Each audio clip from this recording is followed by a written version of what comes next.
আবু হুরায়রা বলেন, নবীজি সাল্লাল্লাহু আলাইহি ওয়াসাল্লাম আমাদেরকে ওয়াদা দিয়েছেন, প্রতিশ্রুতি দিয়েছেন। কি ওয়াদা? যে হিন্দুস্তানে যে যুদ্ধ হবে, লড়াই হবে, সেই জিহাদ সম্পর্কে প্রতিশ্রুতি দিয়েছেন।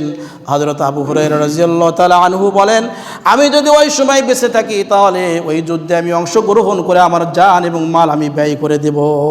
সুবহানাল্লাহ।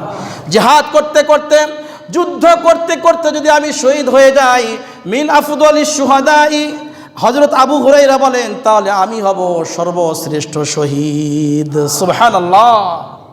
সর্বশ্রেষ্ঠ শহীদ হব আমি। আর যদি আমি শহীদ না হয়ে মারা না যাই, আমি যদি জীবিত ওই যুদ্ধ থেকে ফিরে আসি, স্বামীর দিকে ফিরে যাই, তাহলে আমি আবু হুরায়রা হব জাহান্নামের আগুন থেকে মুক্তিপ্রাপ্ত। সুবহানাল্লাহ।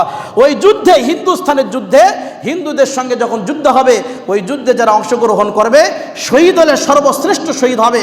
আর যদি বেঁচে যায়, গাজী হয়, তাহলে সে জাহান্নামের আগুন থেকে মুক্তি পাবে। এটা আল্লাহ তাআলা আগেই ঘোষণা দিয়েছেন।